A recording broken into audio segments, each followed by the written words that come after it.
Parliament ఎన్నికల సందర్భంగా వనపర్తి మండలం కృష్ణగిరి గ్రామంలో ఉపాధి హామీ కూలీలతో మండల నాయకులు కురుమూర్తి యాదవ్, బొబ్బిలి ప్రేమ్ కుమార్,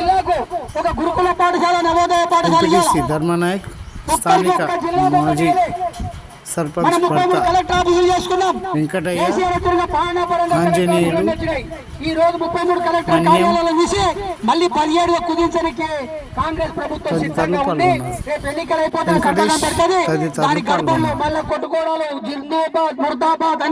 మళ్ళీ సమస్యలు వచ్చి పడతాయి. దయచేసి ఆలోచన చేయండి. మనకి ఈరోజు వనపర్తి జిల్లాలో ఉన్న పిల్లలకంతా ఎక్కడో ట్రాన్స్ఫర్ కాకుండా వనపర్తిలో ఉద్యోగాలు వస్తాయి.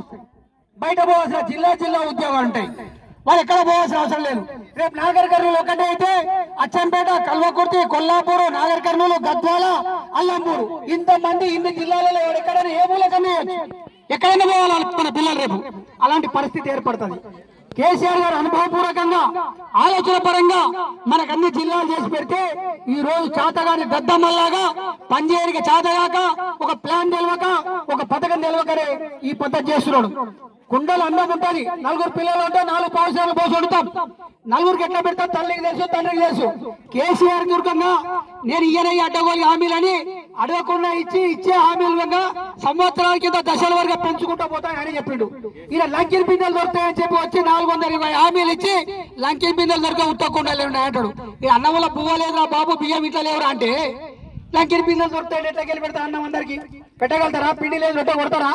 కొట్టలేం కదా. ఆలోచన తొలతాలు తెలియదా? ప్రతిపక్షంగా ఇష్టం వచ్చిన మాట్లాడేది ఒకటే తెలుసా? ఈ రోజు మన వ్యవస్థ ఎంత, మనకు ఈ టెక్సులు ఎన్ని, సబ్బు మీద దాని మీద వచ్చే ఆదాయం ఎంత, ఈ ఆదాయం దగ్గర సంవత్సరం ఖర్చు మార్చు లెక్కలేసి ఇంత డబ్బు వస్తుంది. ఈ 10 రూపాయలు 10 మందికి ఎంత పంచుతా? అందులో మిగిలేదంత మిగిలిన ఏ పథకానికి పెట్టాలో దేనికి పెట్టాలో ఆలోచన చేయాలి. ఆలోచన చేయకుండా ఏదో బయట కూర్చొని ఏదో గుడ్డేటేస్తే గూగల్ తగినట్టుగా మనం కూడా తొందరపడి ఆశపడి తులం బంగారు ఇస్తాడు, 15,000 ఇస్తాడు, చదువుకొని పిల్లలకు 2,500 ఇస్తున్నాడు, ఆడోళ్ళకి ఇట్లా 3 ఉంటే ఇద్దరికి 2,500 ఇస్తున్నాడు, మరియు రైతులకు కౌలు రైతులకు 15,000 ఇస్తున్నాడు. ఇవన్నీ అందరికి ఆశ మళ్ళీ నాకైనా ఆశ ఉంటుంది. ప్రతి మనిషి ఆశాజీవి. ఇస్తా అంటే ఎవరైనా చేయి చాపుతాడు. ఇస్తాను అందరు చేయి చాపిరు, ఓటేసాడు. ఈ రోజు చేతులు ఎత్తేసాడు. ఆడపిల్లల స్కూటీలు ఇస్తాను. ఒక్కటిగా చెప్పుకుంటూ పోతే 420. మీరంతా ఇదే వస్తుంటే పాప కష్టం చేసాడు. వాళ్ళకి నీళ్ళు తాగాలంటాయి, పోవాలంటారు. కాబట్టి కట్ చేసి చెప్తున్నా ఆడికి కొద్దిగా ఇన్ని. కాబట్టి ఎప్పుడే దయచేసి ఆలోచన చేయండి.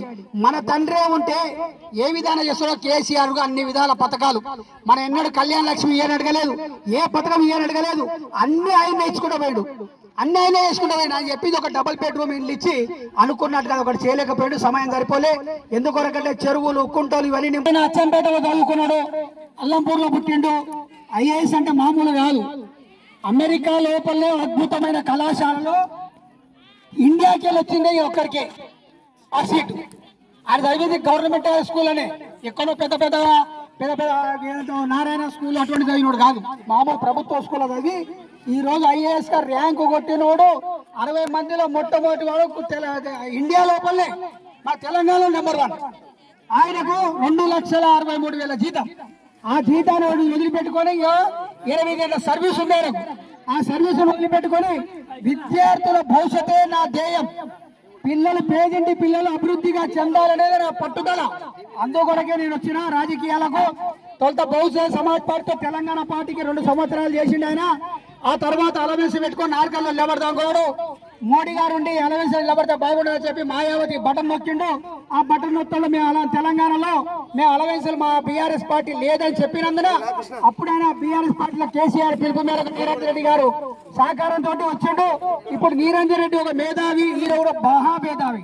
వీళ్ళిద్దరు కలిసిరంటే 2 చేతులు కొడితేనే సప్పుడు అవుతుంది.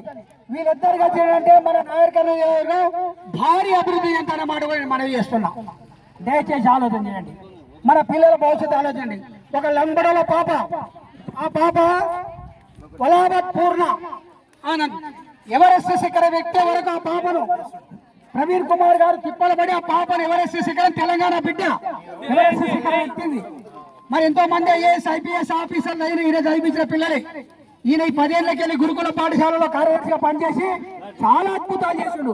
లంబడోళ్ళ పిల్లలు కానీ, ఎస్సీ పిల్లలు కానీ, ఎస్టీ పిల్లలు కానీ, మన బలహీన వర్గాల పిల్లలు కానీ అందరికీ సహాయ సహకారం అందించి పిల్లల కోడిగుడ్డు చికెన్ ఇలాంటివి పౌష్టికాహారాలు పెట్టాలని డిమాండ్ ప్రభుత్వం తన నివేదికలు ఇచ్చి తెచ్చి పెట్టినటువంటి మహానుభావుడు ఆయన. మన లంబాడింటి అల్లుడు, ఆయన వేసుకున్న భార్య లంబడి పాప ఐఏఎస్ ఆఫీస్ ఆనూరు కలెక్టర్, ఈ గిడ్డంగుల సంస్థ వ్యవసాయం సంబంధించిన దానికి ఆయన కలెక్టరు. ఆనూరు మహామేధావి, ఈయన ఒక మేధావి. కాబట్టి మంచి వారి పోగొట్టుకుంటే మనం ఇంతకుముందు మన మిత్రుడు చెప్పాడు పాలిచ్చే బర్రెని ఇచ్చిపెట్టి తెచ్చుకున్నట్టుగా అలాంటి పరిస్థితి కాదు. ఇప్పటికీ ఒకసారి చేయి జారి కింద పడ్డాం, రెండోసారి కింద పడక కట్టబట్టుకోవాల్సిన అవసరం ఉంది. కాబట్టి దయచేసి మీరంతా మంచి మనసు పెట్టుకొని ఆలోచన చేయాలని కోరుతున్నా. కేసీఆర్ గారు చేసిన కేసీఆర్ గారికి మనం అంతా ఎప్పటికీ రుణపడి ఉంటాం. దయచేసి మేము చెప్పేటివన్నీ అబద్ధాలు కావద్దు, నిజాలు.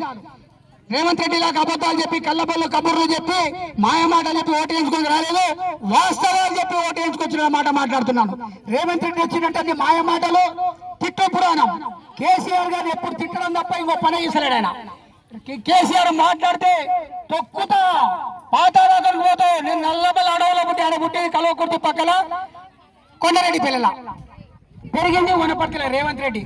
ఇట్లకెళ్ళే ఉన్నాడు మాతో పాటు, ఇట్లకెళ్ళి ఉన్నాడు ఆయన అన్న హెడ్ కానిస్టేబుల్. మనం జిల్లా వాళ్ళు ఎప్పుడు ఆ మనిషికి వేయాలనుకుంటే మాత్రం అవసరం పోయేటోళ్ళు వేస్తుంటే పక్క వేసి కనిపిస్తానని చెప్పి నేను ముగిస్తున్నాను. జై హింద్, జై తెలంగాణ. 75 ఏళ్ళు కాంగ్రెస్ పార్టీ పరిపాలన చేసింది. పౌడు భూముల గురించి ఒక్కసారన్నా పేదలకు ఇద్దామని ఆలోచన చేసిందా? ఎవరూ చేయలే. కేసీఆర్ వచ్చిన తర్వాతనే పోయిన సంవత్సరమే మనంతా పౌడు భూములు అందరికి ఇవ్వడం జరిగింది. పట్టాలు, పౌడు భూములకు రైతు బంధు, రైతు బీమా ఇవ్వడం జరిగింది. ఐపీఎస్, ఐఏఎస్, కలెక్టర్ ఉద్యోగాలను వచ్చే విధంగా ఆయన ఉండే వరకు 18-15 వేల మంది పిల్లలను చాలా విపరీతంగా ఈ 8 సంవత్సరాలు చేసి తెలంగాణలో ఉన్న గురుకుల పాఠశాలలు ఇండియాలో ఎక్కడ లేవనే మాట మీ అందరితో మనం చేస్తున్నా. మన పేద పిల్లల కొరకు గురుకుల పాఠశాలలు, మంచి భోజనము, గుడ్డు చికెన్ తో భోజనం పెట్టి గురుకుల పాఠశాల మన పిల్లలు బాగా చదవాలని భవిష్యత్ ఆలోచన చేసిన మహానాయకుడు మన ఆర్ఎస్ ప్రవీణ్ కుమార్ గారు. ఆయన ఓడగొట్టుకున్నట్టయితే మనం కష్టపడతాం. మంచి మేధావి, రేపు పార్లమెంట్ లో కొట్లాడి మన కొరకు తెచ్చేటువంటి నాయకుని మనం పోగొట్టుకోకుండా మనం కారు గుర్తు ఓటేయాలని విజ్ఞప్తి చేస్తున్నా. కేసీఆర్ గారు రైతులకు 75 ఏళ్ళకెళ్ళి ఎవరికి రైతులకు పెట్టుబడి ఇవ్వాలని ఆలోచన ఏ ప్రభుత్వానికి రాలేదు. తెలుగుదేశం చేసింది, కాంగ్రెస్ చేసింది, అందరు చేశారు. కానీ కేసీఆర్ గారు రైతుల పెట్టుబడి ఇవ్వాలని ఆలోచన వచ్చి ఎవరు అడగకుండా, ఎన్నికల్లో చెప్పకుండా తానుగా మీ అందరికీ మనకు రైతు బంధు పెట్టుబడి ఇచ్చిండు. సంవత్సరానికి 10,000 2 దఫాలుగా 1 ఎకరాకి ఇచ్చిండు. అదే కాదు రైతు బీమా, మన రైతు ఎవరన్నా 1 కుంట భూమి కానించి 100 ఎకరాల దాకా మందికి రైతు బంధు మరియు రైతు బీమా వాళ్ళ ఇంటికి వచ్చే విధంగా, అలాంటి మన ఇండియా లోపలే కాదు భారతదేశం ఒకటే కాదు ఇతర దేశాలు చూసుకున్నా రైతులకు పెట్టుబడి ఇచ్చిన మహానుభావుడు ఎవరంటే కేసీఆర్ ఒక్కరని చెప్పవలసినటువంటి అవసరం ఎంతైనా ఉంది. ఇంతకీ ఊరుకున్నాడా? పిల్లల చదువుల గురించి చెప్పాను. మరియు పేదింటి ఆడపిల్లలు ఉన్నారు, కులం తలం ఏది లేదు, ఏ కులమైనా సరే పేద ఇల్లు. ఆ పేదింటి పిల్లలకు పెళ్లిళ్ళు చేస్తే 1,00,000 రూపాయలు ఇచ్చాడు. ఆ 1,00,000 రూపాయలకు మన మన మహానుభావుడు ఏం చెప్పాడు మన ముఖ్యమంత్రి? నేను 1,00,000 రూపాయలు ఆయన ఇస్తే తులం బంగారు ఇస్తాడు. తులం లేదు, తలం లేదు, మాసం లేదు, ఉన్న పుస్తలు అమ్ముకునే పరిస్థితి తెచ్చింది అలా. మరి రైతు బంధువుల 10,000 రూపాయలు ఇస్తుంటే నేను ఈ 15,000 ఇస్తాడు. ఉన్న 10,000 ఇవ్వడానికి 6 మాసాలు పట్టింది. 5 ఎకరాల వరకు మాత్రం ఇచ్చిండు. ఈ రోజు చేతులు ఎత్తేసి దేవుళ్ళ మీద ప్రమాణం తినే పరిస్థితికి వచ్చింది ప్రభుత్వం. మళ్ళా మీరందరూ పోండి, వెళ్ళండి, తక్కువ తెచ్చుకున్నారంటే పోయి తెచ్చుకోండి అన్నాడు. 9 తారీఖు చేసి సోనియమ్మ కాలబోద పెడతా, ఇందిరాగాంధీ రాజ్యం తెస్తా, ఇంద్రమ్మ పరిపాలన తెస్తున్నా అని చెప్పిండు. డిసెంబర్ 9 6 నెలలు అయింది. ఇప్పుడు ఆగస్టు 15వ తారీఖు అని పెట్టాడు. దాని కూడా మీరు ఎవరు నమ్మకం లేక ఏ పక్క వెళ్తే ఆ దేవుడు మీరు తిరుమల కూడా పోయి తిరుమల దేవుడు అంటాడు. ఏ పక్క పోతే ఆ పక్క దేవుడు మీరు ఓటుకుంటున్నాడు.